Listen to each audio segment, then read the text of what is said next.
General Exalvoran of the Iltheri Dominion had seen many battles.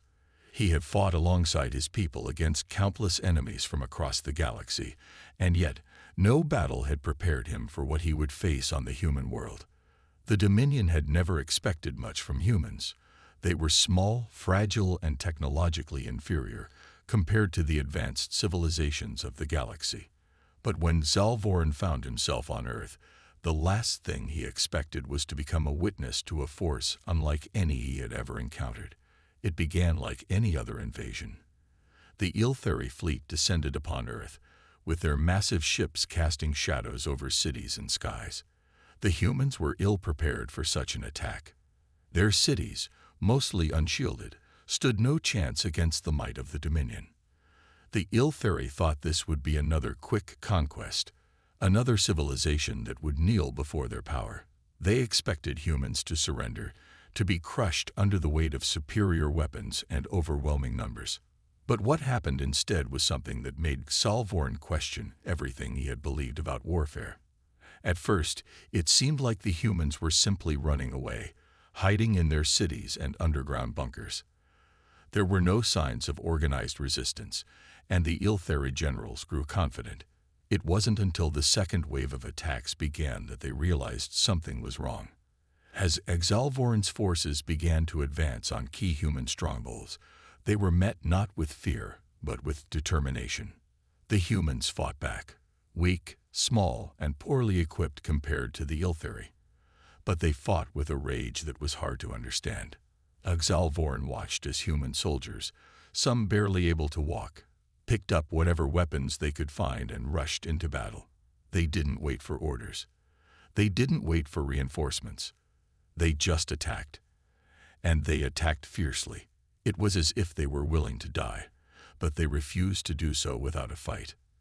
The Iltheri laughed at first. How could such a weak species put up any real resistance? But as the days went by, the laughter began to fade. The humans had something that no one had expected, something that even the Iltheri couldn't comprehend. They had a resilience, a determination, and a will to survive that was unlike anything Zalvoran had ever seen. It wasn't just the soldiers, either. Entire cities, small ones, unimportant ones, suddenly transformed into fortresses.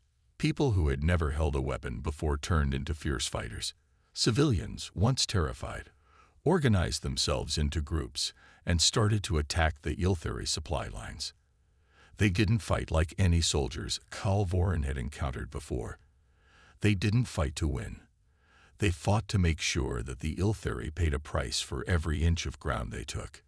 It wasn't until the Iltheri faced their first major defeat that Zalvoran realized the true nature of their enemy. He had watched from his command ship as his troops were ambushed in the streets of a small human city. The humans had set traps, simple ones, but effective.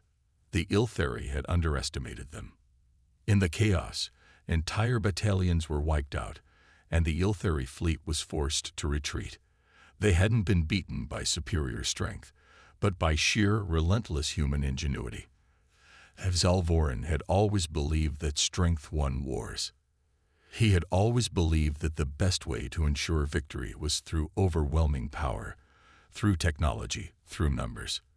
But the humans showed him something different. They had nothing but their wits, their stubbornness, and their willpower, and it was enough. In the following days, the Iltheri began to notice something even stranger. Human soldiers, who should have been broken after their defeat, came back. They didn't retreat to hide. They didn't mourn their losses. They kept fighting. Even after losing entire cities, even after their homes were destroyed, the humans kept coming. And they learned from their mistakes. They adapted quickly. Zalvoran had never seen anything like it. The humans were not only resilient, they were innovative. Where the Iltheri used advanced warships and weapons, the humans used whatever they could find. They turned scrap metal into deadly traps. They turned their own homes into weapons. And it was enough. The Iltheri soon realized that they could not crush humanity. They couldn't break them. And that terrified Zalvoran. It wasn't just that the humans wouldn't surrender. It was that they refused to let go of the idea of victory. They didn't need technology or overwhelming strength to win. They just needed to survive long enough to turn the tide. And the more the Yltheri fought, the more they were drawn into a war that seemed impossible to win. Alvorin found himself in a personal conflict.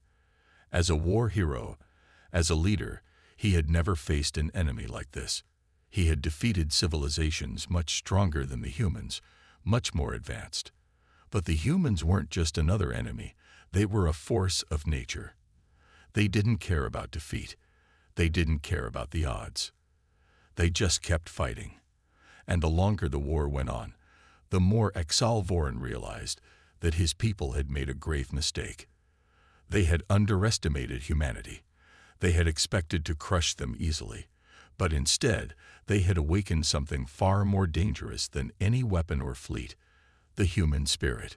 One evening, as the battle raged on outside, Alvorin stood alone on his ship, gazing at the stars. The humans had forced him to rethink everything he knew about war. They were not just fighting to survive. They were fighting to change the galaxy. The Yltheri had never encountered a species that would rather die than lose. And that made them a more formidable enemy than any fleet, any weapon, any force of nature. Alvorin's thoughts were interrupted by a transmission. It was a message from his fleet's command center. The humans had struck again. This time, they had attacked a critical Yltheri supply depot, one that was supposed to be well protected. And the humans, with their guerrilla tactics and relentless assault, had done the impossible once again. They had destroyed it.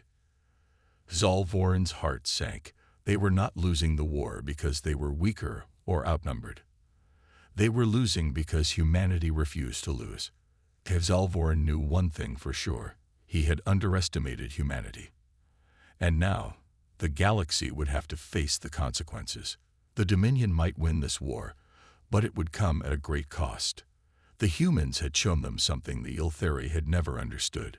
Victory was not just about strength or technology. General Alvorin stood on the bridge of his warship, watching as the planet Earth came into view. It was a small world, blue and green, circling an average star. There was nothing remarkable about it. The Yltheri Dominion had conquered dozens of worlds just like this one. The High Command had deemed humanity unworthy of diplomatic contact, labeling them as primitive and weak. Alvorin agreed. His fleet, a massive formation of heavily armed warships, hovered above the atmosphere, preparing for the first wave of planetary subjugation. The mission was simple: demand surrender, and if they refused, crush their resistance before they could pose a threat. Alvorin expected no real fight. The humans had outdated weaponry and no experience in intergalactic war. They would either kneel or perish. He leaned forward, issuing the command to broadcast their message. Across the planet, the message was transmitted in multiple languages, demanding Earth's unconditional surrender to the Dominion. The Yltheri had done this before, on countless planets where weaker species had no choice but to accept their new rulers. But what happened next was unexpected. Instead of fear, instead of desperate pleas for mercy, the humans responded with defiance. Their leaders, through their own communication systems, rejected the Yltheri's offer. They refused to surrender, refused to bow. It was almost amusing. Alvorin smirked at their foolish bravery. These creatures did not understand what they were facing. His fleet could wipe out their cities in a matter of hours. A single Yltheri dreadnought carried enough firepower to reduce their so-called armies to dust. Did they truly believe they had a chance? The first attack was meant to be a demonstration of power. A single city was targeted, its defenses shattered in moments. Buildings collapsed in flames, and the Yltheri troops landed without resistance. Alvorin watched the reports, expecting an easy victory. But something strange happened. Instead of chaos, instead of panicked civilians running for their lives, there was silence. His soldiers moved through the ruins, searching for survivors, but the humans were nowhere to be found. It was as if the entire city had vanished. Then, the first ambush happened. Without warning, explosions ripped through the Iltheri ranks. Hidden explosives, buried beneath the rubble, detonated in synchronized blasts. Buildings that had seemed abandoned turned into deadly traps. In the darkness, human fighters emerged, not soldiers in uniform, but civilians armed with whatever they could find. Zalvorin's confidence wavered. He had expected resistance, but this was something else. The humans weren't fighting like traditional armies. They weren't engaging in open battle. Instead, they fought from the shadows, using the wreckage of their own cities as weapons. They attacked in small groups, hit hard, and vanished before the Iltheri could organize a counterstrike. Every street, every building, every underground tunnel had become a battlefield. It wasn't a war. It was a nightmare.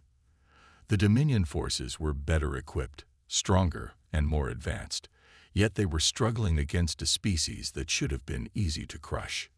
Days turned into weeks, and the situation worsened. The Iltheri High Command sent reinforcements, determined to put an end to the human resistance. Yet, no matter how many troops landed, no matter how many strikes were carried out, the humans refused to be broken.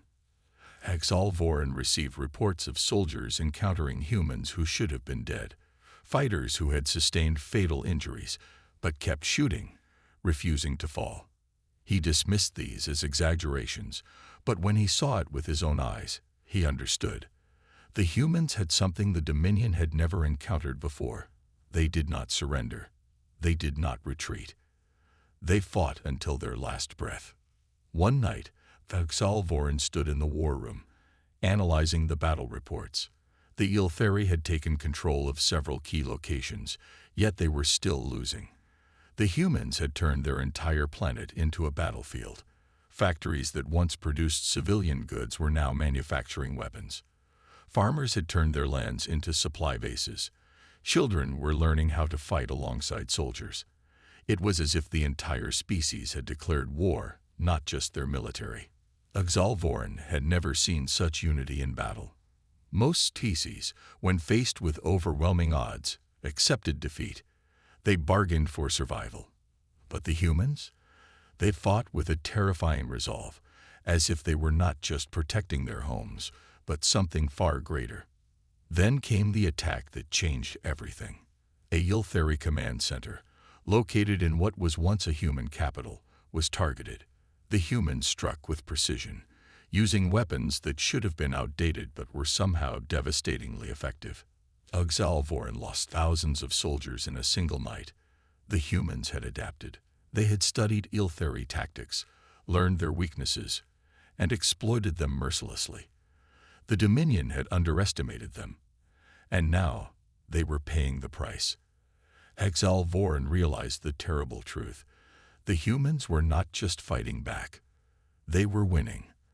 For the first time in his career, Zalvorin felt fear. He had believed humans to be weak, but now he saw them for what they truly were. They were survivors. They were warriors in a way that no other species had ever been. The Iltheri had the advantage in technology, but the humans had something far more powerful: the ability to endure, to adapt, and to fight beyond the limits of logic and reason. Zalvorin knew that if the Dominion continued this war, it would not end with victory. It would end with destruction. The humans would rather burn their own world to the ground than let it fall into enemy hands. As he looked out at the burning cities below, Zalvorin made a decision that no Iltheri general had ever made before. He called for a retreat. It was not out of mercy. It was out of necessity. The Dominion had never lost a war before, but this was not a war that could be won. The humans had shown him something he never thought possible. They had made him doubt the power of the Dominion. And as his fleet pulled away from Earth's atmosphere, he knew that the galaxy had changed forever. The Iltheri had made a mistake that would be remembered for generations. They had believed humanity was weak. Now, they knew the truth. They had encountered something far more dangerous than they had ever imagined, and they would never forget it. Grand Marshal Zilrax stood at the command deck of the Dralvian war cruiser, his sharp, reptilian eyes fixed on the burning surface of what was once a thriving human colony. The invasion had begun smoothly, as expected. Dralvian forces, superior in both numbers and technology, had crushed the planet's defenses in the first few hours. Their fleets had overwhelmed Earth's pitiful space stations. Their ground troops had annihilated every military outpost they encountered, and their orbital bombardment had turned major cities into ruins. By all calculations, humanity should have surrendered. Yet, even as the Dralvian banners were planted across the ruined landscapes, something felt wrong. The resistance had not stopped. It had only begun. At first, the humans fought in predictable ways, defending military bases, setting up barricades, and launching counterattacks. But when the Dralvians adapted, the humans changed their tactics. They stopped fighting like soldiers and started fighting like something else entirely. The first sign of this change was the disappearance of Dralvian patrols. Units that were sent into cities never returned. When scouts were sent to investigate, they found nothing but silence. The streets empty, the buildings dark. Then the bodies started appearing. Dralvian soldiers hung upside down from ruined towers, their weapons missing, their armor shattered, their faces twisted in expressions of agony. Xylrax dismissed it as an intimidation tactic, a futile attempt to instill fear. But then the real horror began. Dralvian command posts, thought to be secure, were infiltrated. Communications officers were found strangled in their own chairs, their throats slit with terrifying precision. Entire supply convoys were wiped out without a single shot being fired. When reinforcements arrived, they found blood-stained vehicles but no bodies, as if the soldiers had simply vanished into the darkness. Reports from survivors were disturbing. Humans appearing from the shadows, moving like ghosts, striking with impossible accuracy. They didn't fight for honor. They didn't fight to win. They fought to kill. They fought to terrify. And it was working. Xylrax could see the fear spreading through his ranks. His soldiers, once disciplined and ruthless, were hesitating before entering the ruined cities. They refused to patrol alone. Even the most elite units reported hearing whispers in the darkness, seeing shadows moving just beyond their vision. Some described horrifying traps, bombs hidden inside the bodies of their fallen comrades, buildings rigged to collapse as soon as they entered, poisoned rations left behind in what appeared to be abandoned human shelters. The humans fought with a cruelty that the Dralvians had never encountered before. The war was no longer a battle for territory. It had become a nightmare. Then came the most terrifying discovery. In a destroyed command center, the Dralvians found human documents, battle plans and reports. What they read was chilling. The humans were not just fighting to survive. They were studying their enemy, analyzing their weaknesses, adapting with each passing day. They had learned the structure of the Dralvian chain of command and were assassinating officers in strategic order, creating chaos within the ranks. They had figured out how to disable Dralvian armor using improvised explosives.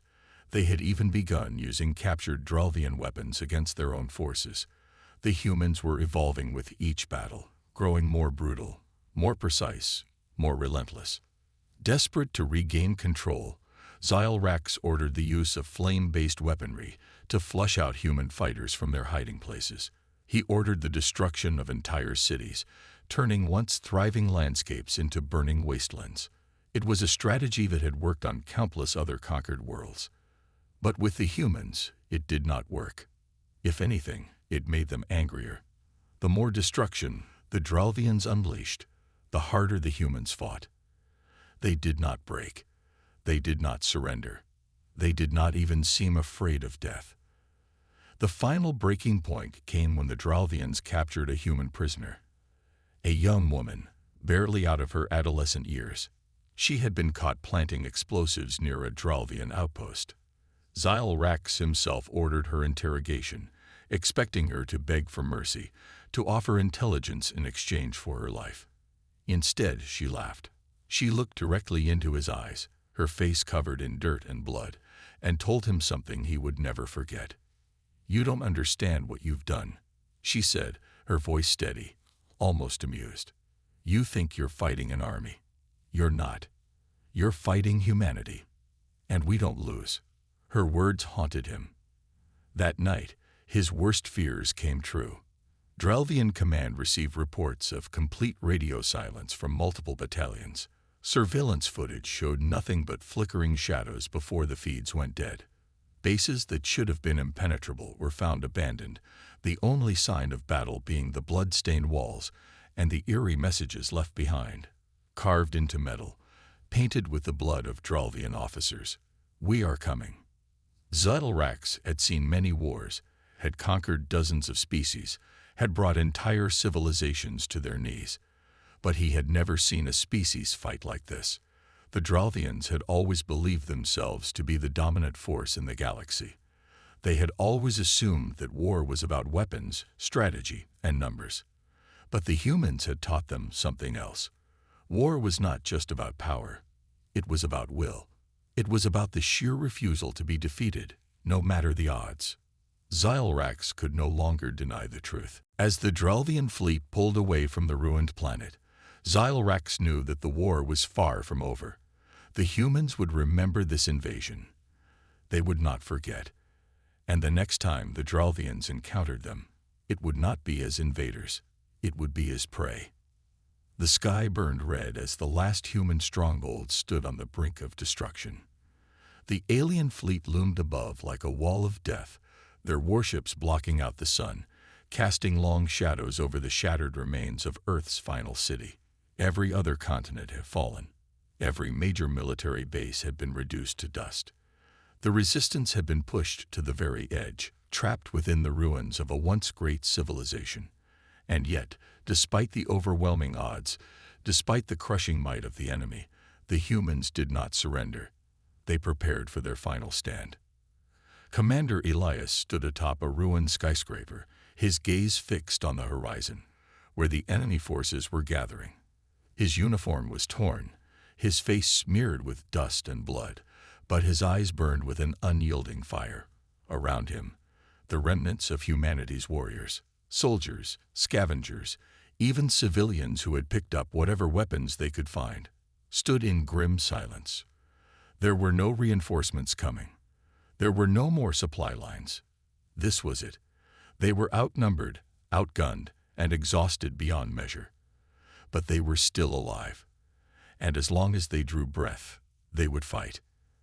The alien commander, Lord Varrock of the HFY Dominion, watched the last city with cold amusement from the bridge of his flagship. The war had dragged on longer than expected, but now, finally, it was ending. The humans had fought fiercely, far more than he had anticipated, but their fate was sealed. His fleet had the power to wipe the city from existence in a single strike, and yet something held him back. He had studied this species, had seen the way they fought, how they refused to break even when all logic dictated that they should. There was something terrifying about them, something unnatural in their resilience. The HFY had conquered countless worlds, had subjugated species far stronger than humans. And yet, this war felt different. He could not explain it, but it was there, an unease deep within his mind. The final assault began as a wave of alien dropships descended upon the city, unleashing thousands of enemy warriors onto the battlefield. The streets erupted into chaos as the last human defenders clashed with the invaders. Every alleyway became a death trap, every ruined building a fortress. Snipers hid within the wreckage, picking off enemy commanders with ruthless precision. Demolitions teams collapsed buildings, crushing entire squads beneath tons of rubble. The battle was not fought with honor, but with desperation, with the sheer will to survive. The humans fought like cornered beasts, striking from the shadows, setting deadly traps, refusing to give the enemy even an inch of ground without a cost in blood. Elias led the charge through the shattered streets, his rifle glowing hot from the endless firing. His men followed without hesitation, their bodies exhausted, but their spirits unbroken.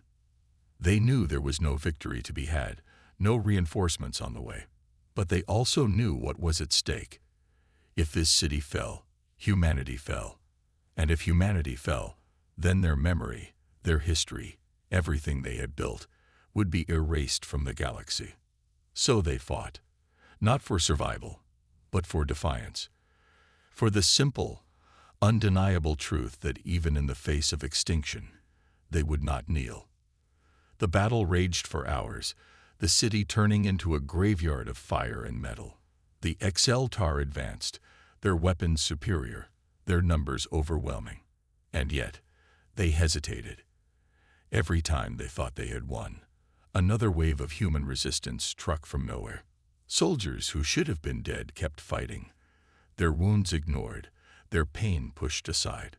Civilians, untrained and outmatched, hurled Molotovs, fired scavenged weapons, fought with their bare hands if they had to. The XLTAR had expected an easy extermination. Instead, they found themselves trapped in a nightmare, hunted by an enemy that refused to accept defeat. Lord Varrock watched the carnage from above, his unease growing into something closer to fear. The humans were dying, but they were taking his soldiers with them at a horrifying rate. For every human that fell, 3 of his own warriors died. Their morale was crumbling. Reports came in of entire XLTAR battalions abandoning their positions, refusing to enter certain areas of the city, claiming that the humans were demons, that they could not be stopped. He clenched his fists in frustration. This was impossible. A dying race should not have been able to resist like this. And yet they did. As the battle neared its climax, Elias and his remaining fighters retreated to the heart of the city, the last standing stronghold, a massive underground bunker reinforced with what little technology humanity had left. It was here that they would make their last stand. The XLTAR forces closed in, their war machines tearing through the streets, their soldiers swarming in endless waves. And yet, when they reached the bunker, when they expected to find a desperate, broken enemy, they found something else. They found humans waiting for them, weapons ready, eyes burning with defiance. Elias stood at the front, his rifle raised. He knew this was the end. He knew there was no escape. But he also knew that history would remember this moment, that even if humanity perished today, their final stand would be a legend, a warning, a message to the galaxy that humanity did not go quietly. He took a deep breath, steadied his hands, and gave the final order. Make them remember us. The bunker doors burst open, and the last of humanity charged. It was not a battle. It was not a war. It was a reckoning. The XLTAR, for all their power, for all their technology, realized too late what they had done. They had not conquered a weak species.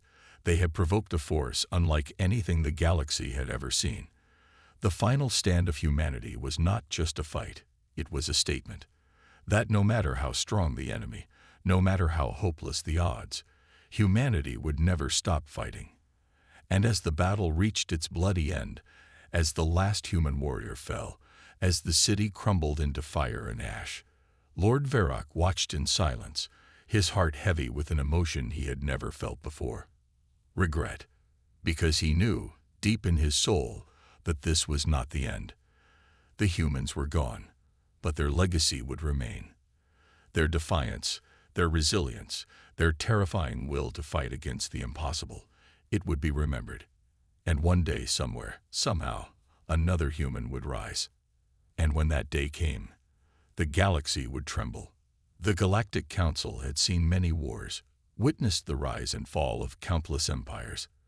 But never before had they gathered in such urgency and in such dread. The chamber, a vast structure floating in the void of neutral space, was filled with representatives of hundreds of species, each more powerful than the last, each carrying the weight of their people's survival. Murmurs of fear spread like wildfire, voices hushed yet trembling. A single name was on their lips, a species they had once ignored, once dismissed as insignificant. But now that species had become something else, something terrifying. Humanity. It had begun as an experiment, a test of their capabilities, a way to gauge their strength. The Terrican Dominion, one of the most ruthless warlords in the galaxy, had chosen Earth as their next conquest. They expected it to be an easy victory, another planet to add to their growing empire. But what they found was something beyond their comprehension. The humans did not fight for dominance, nor for survival alone. They fought with a kind of madness, an unshakable will that defied all logic. Where most species crumbled under the might of superior technology, humans adapted. Where others surrendered when faced with impossible odds, humans endured. The Terracans, confident in their overwhelming advantage, had thought they would break Earth's defenses in mere weeks.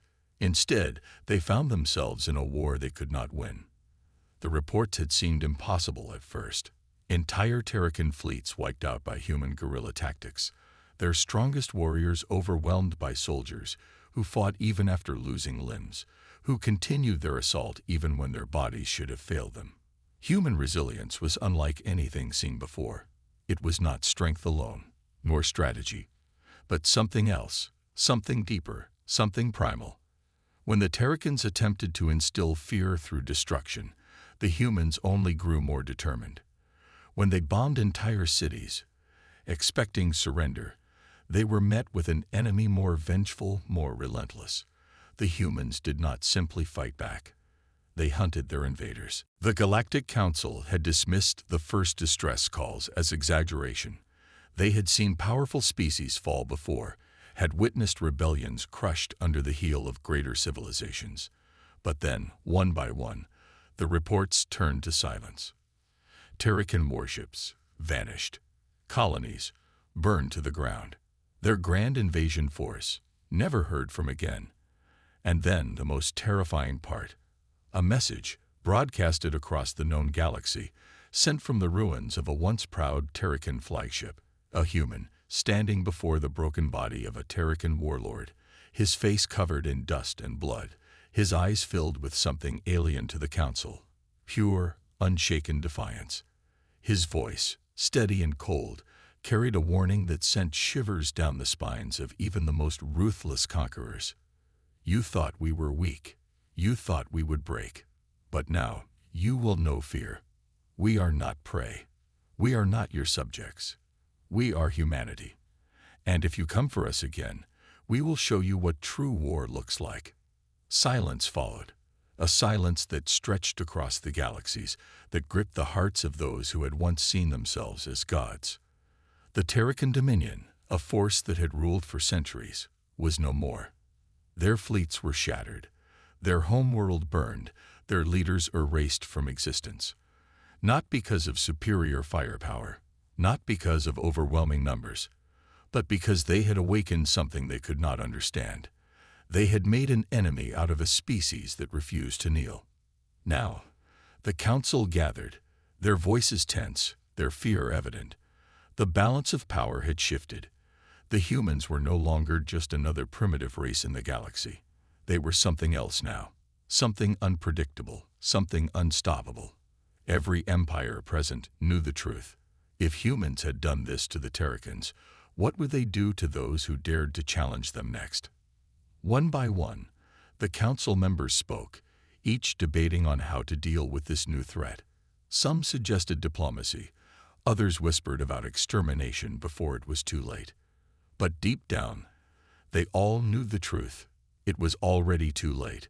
Humanity had proven something that no empire could deny. They did not fear extinction. They did not fear pain. They did not fear war.